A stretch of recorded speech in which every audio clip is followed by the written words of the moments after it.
نہایت ہی واجب الاحترام میرے بزرگوں، دوستوں اور بھائی، اللہ رب العزت نے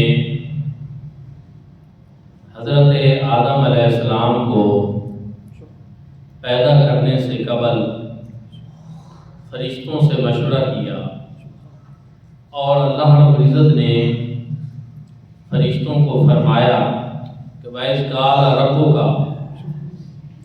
کہا تمہارے رب نے انی جاعل فی الارض خلیفہ، کہ میں زمین پر ایک اپنا خلیفہ بنانا چاہتا ہوں، نائب بنانا چاہتا ہوں۔ تو دوستان ذی وقار، یہاں سے پتہ ہی چلا کہ حضرت آدم علیہ السلام اس زمین کے اوپر اللہ رب العزت کے نائب ہیں اور خلیفہ ہیں۔ اور پھر حضرت آدم علیہ السلام کے سبب اولاد آدم کو بھی یہ شرف ملا کہ وہ اس زمین کے اوپر اللہ رب العزت کی نیابت کے فرائض سر انجام دیں۔ اب جو کسی کا نائب ہوتا ہے وہ ہمیشہ اپنی اصل کے حکم کے مطابق چلتا ہے۔ نائب کبھی بھی جس کا نائب ہوتا ہے اس کے احکامات کی خلاف ورزی نہیں کر سکتا، اس کے دیے ہوئے احکامات کی تابعداری اس نے کرنی ہوتی ہے اور اطاعت بجا لانی ہوتی ہے۔ اللہ رب العزت نے جناب آدم علیہ السلام کو اور اولاد آدم کو بڑے شرف عطا فرمائے، بڑی فضیلتیں عطا فرمائے، کہیں اس کو مسجود ملائک بنا دیا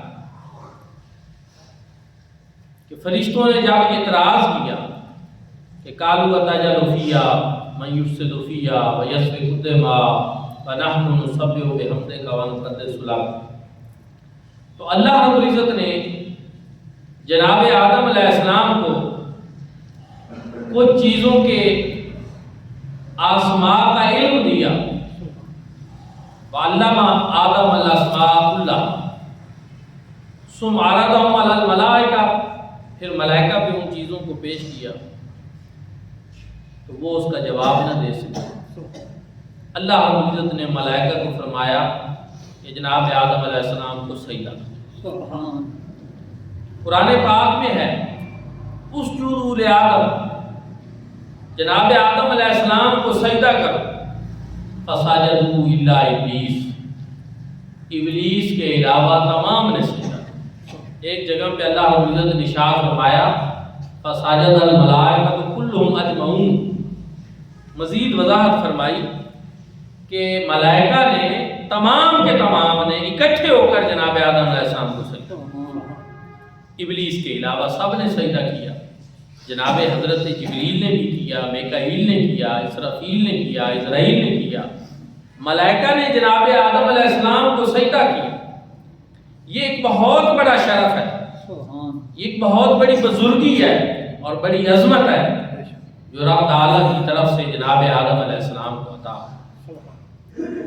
اور پھر لقد خلقنا الانسان فی احسن تقویم، اللہ رب العزت نے تمام مخلوقات میں سے حضرت انسان کو احسن تقویم بنایا، سب سے خوش شکل بنایا، اشرف المخلوقات بنایا، اور پھر اس کے ذمے ایک ڈیوٹی بھی لگائی کہ میری بندگی کر، میری عبادت کر۔ اور رب تعالیٰ نے اپنی بندگی اور عبادت کے احکامات قرآن پاک میں متعدد مقامات کے اوپر بیان فرمایا وما خلقت الجن والانس الا لیعبدون، کہ ہم نے جنوں اور انسانوں کو پیدا نہیں کیا مگر اپنی عبادت کے، بندگی کے لیے۔ وَقَضَىٰ رَبُّكَ أَلَّا تَعْبُدُوا إِلَّا إِيَّاهُ، اللہ نے یہ فیصلہ فرما دیا ہے، تمہارے رب کا یہ فیصلہ ہے کہ تم اس کے سوا کسی کی عبادت نہ کرو۔ اللہ رب العزت نے اپنی بندگی کا حکم دیا، اللہ کی بندگی کرو، اس کی عبادت کرو، لیکن یہ انسان اللہ رب العزت کے احکامات کو بھلا بیٹھتا۔ یہی انسان ہی تھا جو کبھی آگ کی پوجا کر رہا، کبھی چاند ستاروں کو خدا مان رہا، کبھی سورج کی پرستش کر رہا، اور کبھی بتوں کو اپنا خدا مان رہا۔ لیکن حضور نبی کریم صلی اللہ علیہ وآلہ وسلم کی تشریف آوری سے یہ جو اپنی اصلیت اور حقیقت کو بھول بیٹھا تھا، اپنے شرف کو زمین کے اوپر ڈال چکا تھا اور پستی میں چلا گیا تھا، حضور نبی کریم صلی اللہ علیہ وسلم نے آ کر اس کو وہ بھولا ہوا سبق یاد کرا کہ تم بتوں کے سامنے جھکنے کے لیے نہیں، جن و انس کو اللہ نے اپنی بندگی کے لیے پیدا کیا ہے، اللہ کی عبادت کرو، خدائے وحدہ لا شریک کے سامنے جھکو۔ حضور نبی کریم صلی اللہ علیہ وآلہ وسلم نے شرک کی بستیوں سے نکالا اور کلمہ توحید کی طرف راغب کیا، اور انسان کو انسان کا بھولا ہوا سبق یاد ہے۔ آج الحمدللہ پوری دنیا میں آپ دیکھیں کہ مسلمانوں کے اندر کوئی ایسا مسلمان نہیں جو اللہ پاک کا کلمہ پڑھنے کے علاوہ کسی اور کو الہ مانتا ہو۔ سارے ایک خدا واحد کو الہ مانتے ہیں، جو پڑھتے ہیں لا الہ الا اللہ محمد صلی اللہ علیہ وسلم۔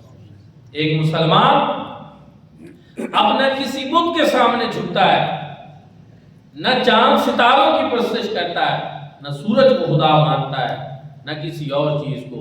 انسان صرف اللہ رب العزت کو خدا واحد مانتا ہے، الہ مانتا ہے، اسی کو معبود حقیقی سمجھتا ہے اور اسی کو سجدہ ریز ہوتا ہے۔ تو دوستان ذی وقار، انسان اللہ کی عبادت کے لیے پیدا ہوا، رب کی بندگی کے لیے پیدا ہوا۔ یہ انسان کی تخلیق کا مقصد جو ہے اللہ رب العزت نے بیان کیا، لیکن بہت سارے انسان آج اپنے مقصد تخلیق سے غافل ہیں۔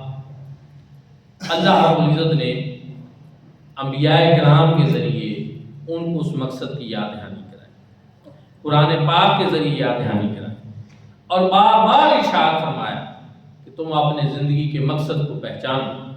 ایک جگہ پہ قرآن پاک میں اللہ رب العزت نے ارشاد فرمایا افحسبتم انما خلقناکم عبثا، کہ کیا تم یہ گمان کرتے ہو کہ اللہ رب العزت نے تمہیں یوں ہی بے مقصد پیدا کیا ہے، بیکار پیدا کیا ہے، کہ تمہاری زندگی کا کوئی مقصد ہی نہیں؟ میرے بھائیوں اور دوستو، یہاں اللہ رب العزت نے ہمیں جھنجھوڑا ہے، فرمایا کہ تمہاری زندگی کا تو ایک مقصد ہے، تم یوں ہی بے مقصد پیدا نہیں کیے گئے۔ لیکن جب ہم اپنے ارد گرد نظر دوڑاتے ہیں تو بہت سے انسان ہمیں غفلت میں نظر آتے ہیں، اپنے مقصد حیات سے دور نظر آتے ہیں۔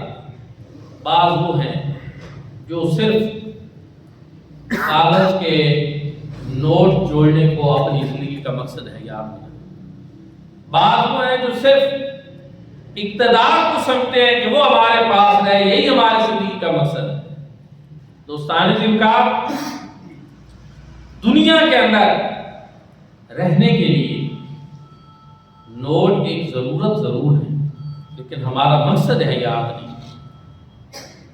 ضرورت کی چیز کو ضرورت پہ رہنے دیا جائے، اس کو زندگی کا مقصد نہ بنایا۔ اس پہ قرآن و سنت کی بڑی تعلیمات ہیں۔ اللہ رب العزت نے اس دنیا کو عارضی، ناپائیدار، کھیل تماشا، فتنہ اور دھوکے کا سامان قرار دیا۔ قرآن پاک میں دو جگہ پہ ارشاد فرمایا وَمَا الْحَيَاةُ الدُّنْيَا إِلَّا مَتَاعُ الْغُرُورِ، یہ دنیا کچھ نہیں ہے سوائے اس کے کہ دھوکے کا سامان، اس کے علاوہ اس کی حقیقت اور کچھ نہیں۔ کئی جگہ پہ ارشاد فرمایا لَعِبٌ وَلَهْوٌ، چار جگہوں پہ اللہ رب العزت نے ارشاد، یہ کھیل تماشا، اس کی حقیقت اتنی ہے، لیکن آج اس عارضی، ناپائیدار اور فانی دنیا کو بعض لوگ اپنا سب کچھ سمجھ بیٹھے۔ اس دنیا کی نعمتیں اللہ رب العزت نے دی ہیں، لیکن وہ عارضی ہیں، لیکن وہ بطور امتحان، اگر روپیہ پیسہ مل جائے بہت زیادہ، وہ بھی ایک آزمائش، اولاد اس کو بھی آزمائش قرار دیا۔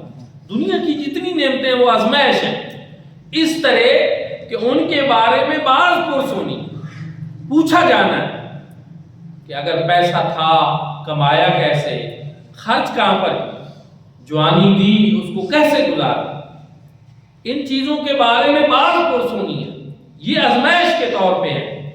ہاں البتہ یہ ہے کہ اللہ رب العزت نے دنیا کے بعد جو آخرت کی زندگی ہے اس میں جنت کی جو نعمتیں ہیں وہ عطا فرمائی ہیں، ان کے بارے میں کوئی باز پرس نہیں، کوئی پوچھا نہیں جائے۔ جو جنت کی نعمتیں ملیں گی وہ دائمی ہوں گی اور باز پرس بھی نہیں ہوگی، کوئی پوچھا بھی نہیں جائے گا۔ تو ہم کتنے عجیب ہیں کہ جو دائمی چیزوں کو چھوڑ کر دنیا کی عارضی چیزوں کے پیچھے دوڑ۔ جنت میں جو کچھ ہے وہ دائمی ہے، وہ ہمیشہ کا ہے۔ جو جنت میں داخل ہو جائے گا اس کو نکالا نہیں جائے گا، اور جتنی نعمتیں اللہ رب العزت وہاں عطا فرمائیں گے وہ انعام ہوں، آزمائش نہیں ہوگی۔ دنیا میں جو کچھ ہے یہ آزمائش ہے، آخرت میں جو کچھ ملنا ہے جنت میں وہ انعام۔ اس فرق کو جاننا بڑا ضروری ہے۔ دنیا کی آزمائش یہ بہت سخت آزمائش ہے، کسی کو فقر و فاقہ سے بھی آزمایا جاتا ہے، کسی کو مال و دولت دے کر آزمایا جاتا ہے، اور کسی کو اللہ رب العزت نعمتوں کی فراوانی عطا فرما کے اس کو آزماتے ہیں۔ اس آزمائش پہ پورا اترنے کے لیے ضروری یہ ہے کہ انسان ہمہ وقت کے لیے اپنے خالق اور مالک کو یاد رکھے، جو نعمتیں ملی ہیں ان نعمتوں پر اس کا شکر ادا کرے، اللہ کا شکر ادا کرے، اس کی حمد و ثنا بیان کرے۔ اور یہی وجہ ہے کہ اللہ رب العزت نے ہمارے اوپر جو نماز پنجگانہ فرض فرمائی ہے اس کا فلسفہ بھی یہی ہے۔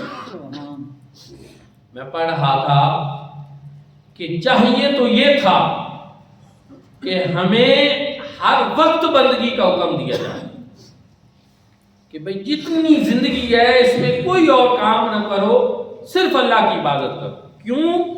اس لیے کہ ہماری زندگی کا کوئی لمحہ ایسا نہیں ہوتا جو اللہ پاک کی نعمت سے خالی ہو۔ مثلا اب ہم سانس لے رہے، یہ اللہ کی نعمت نہیں ہے؟ سانس بھی اللہ کی نعمت، آکسیجن لے رہے ہیں اللہ کی نعمت ہے۔ کوئی لمحہ ہماری زندگی کا ایسا نہیں جو اللہ پاک کی نعمت کے بغیر۔ تو پھر چاہیے یہ تھا کہ ہم بھی شکر کے طور پر ہر لمحہ زندگی کا اللہ پاک کی عبادت کریں، لیکن ہمارے خالق اور مالک کو پتہ تھا کہ یہ دنیا میں جائیں گے تو دنیا میں رہنے کے لیے ان کے کچھ کام کاج بھی ہوں، پیٹ کو بھی انہوں نے چلانا ہے، اولاد بھی ہونی ہے، نظام حیات بھی چلانا ہے۔ اللہ رب العزت نے مہربانی کیا فرمائی کہ 5 مختلف اوقات میں ہمارے اوپر نماز فرض کر،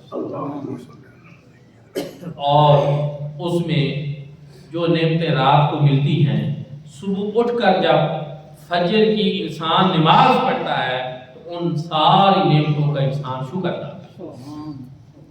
پھر فجر سے ظہر تک جو نعمتیں ملتی ہیں، جب بندہ ظہر کی نماز پڑھتا ہے ان نعمتوں کا شکر ادا کرتا ہے۔ ظہر سے عصر تک جو نعمتیں ملتی ہیں، عصر پڑھنے سے ان کا شکر ادا ہو جاتا ہے۔ عصر سے مغرب تک جو نعمتیں ملتی ہیں، مغرب پڑھنے سے ان کا شکر ادا ہو جاتا ہے، اور مغرب سے عشاء تک جو نعمتیں ملتی ہیں، عشاء پڑھنے سے ان کا شکر ادا ہو جاتا ہے۔ یہ رب تعالیٰ نے مہربانی فرمائی، 5 اوقات ہمارے اوپر لازم قرار دی کہ فرض ہے کہ تم ان میں نماز پڑھو، اور جب انسان 5 وقت کی نماز ادا کر لیتا ہے تو گویا ایسے ہی ہے کہ جیسے 24 گھنٹے اللہ پاک کی ملنے والی نعمتوں کا اس نے شکر ادا. یہ کتنا اس خالق اور مالک نے کرم فرمایا, کتنی مہربانی فرمائی کہ نعمتیں 24 گھنٹے, شکر کے 5 وقت. اور اگر سارے اس ٹائم کو جمع آپ کر لیں کہ ان 5 نمازوں پہ جتنا وقت لگتا ہے تو شاید وہ 1 گھنٹہ یا اس کے لگ بھگ ٹائم ہے. نعمتیں 24 گھنٹے, شکر کا جو وقت ہے وہ 1 گھنٹہ یا 1.5 گھنٹہ کر لیں. کیا یہ اللہ پاک کی مہربانی نہیں, یہ اس کا فضل و کرم نہیں, یہ اس کا انعام نہیں, اس کی مہربانی نہیں؟ دوستان ذوالفقار, پھر بھی انسان کتنا ناشکر ہے, کتنا غافل ہے اور کتنا اپنے خالق اور مالک سے دور ہے کہ نعمتیں ہر وقت مل رہی ہیں, 5 اوقات میں ہم نے اس کا شکر ادا کر.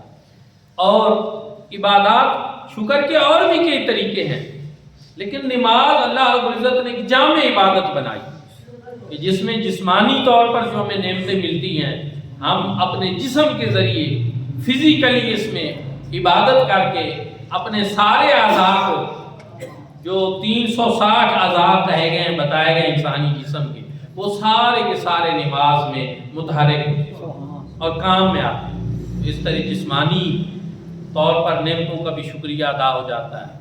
پھر زبان کے ذریعے پھر نماز میں ایسے کلمات رکھے گئے, ایسا کچھ ہم سے کہلوایا جاتا ہے اور پڑھایا جاتا ہے کہ جس میں اللہ رب العزت کی ان ساری نعمتوں کا شکر.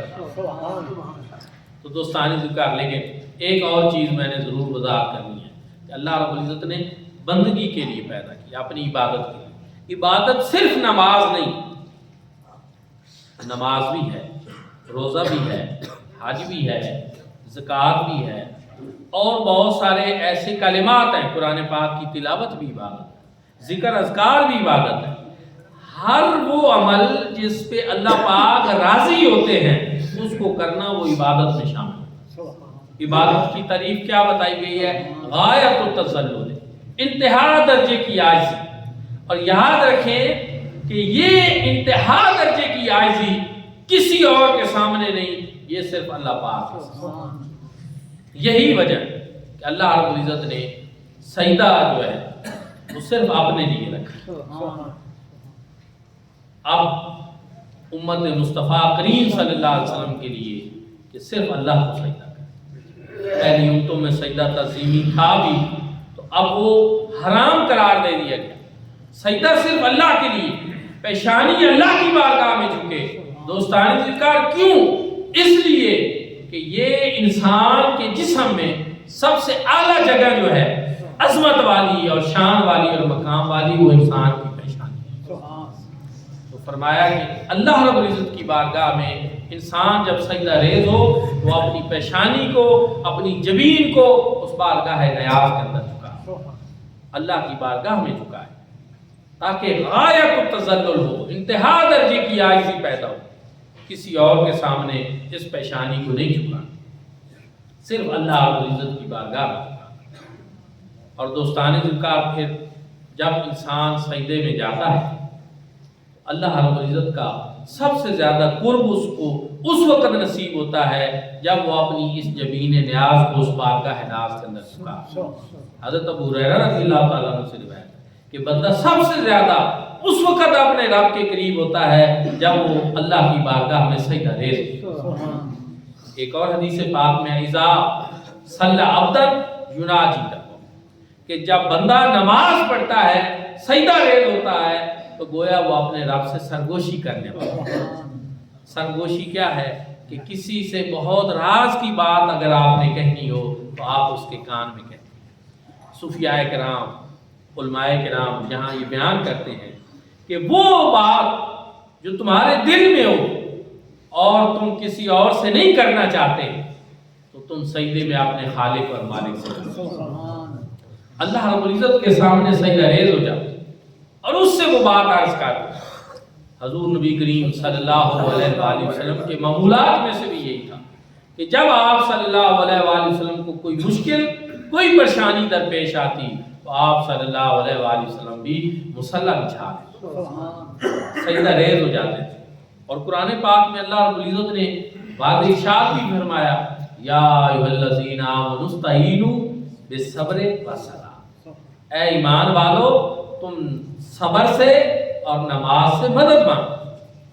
کہ مشکل وقت میں نماز جو ہے، سجدہ ریزی جو ہے، یہ اللہ رب العزت کی بارگاہ میں انسان کے لیے ایک واسطہ اور وسیلہ ہے۔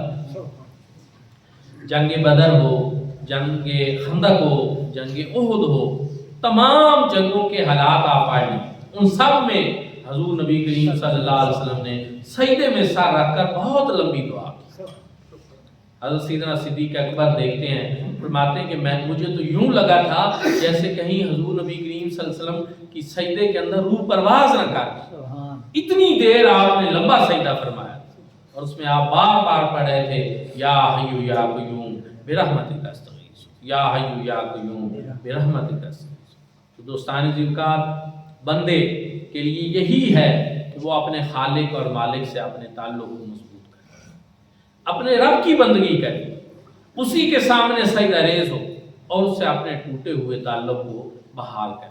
دوستان ذکر فی زمانہ مشکلات بڑھ رہی ہیں، آزمائشیں بڑھ رہی ہیں، اور سکون قلب کے لیے لوگ پتہ نہیں کیا کیا طریقے اختیار کر رہے ہیں، لیکن اللہ رب العزت نے جو ارشاد فرمایا کہ تمہارے دل کا سکون جو ہے الا بذکر اللہ تطمئن، خبردار بے شک دلوں کا سکون اللہ کے ذکر۔ اور ذکر بہت ساری چیزیں ہیں، درود پاک بھی ذکر ہے، قرآن پاک بھی ذکر ہے، کلمہ شریف بھی ذکر ہے، لیکن نماز بھی ذکر ہے۔ اقم الصلاۃ لذکری، اللہ رب العزت نے ارشاد میں نماز کو قائم کرو میرے ذکر کی۔ نماز بہترین ذکر ہے، اور نماز اللہ رب العزت کا شکر ادا کرنے کا بہترین ذریعہ ہے۔ دعا ہے کہ اللہ کریم ہم سب کو بھی نماز پڑھنے کی توفیق عطا فرمائے، اپنی بندگی کی توفیق عطا فرمائے، اور اپنے مقصد حیات کو پہچاننے کی توفیق عطا فرمائے۔ آخر دعوانا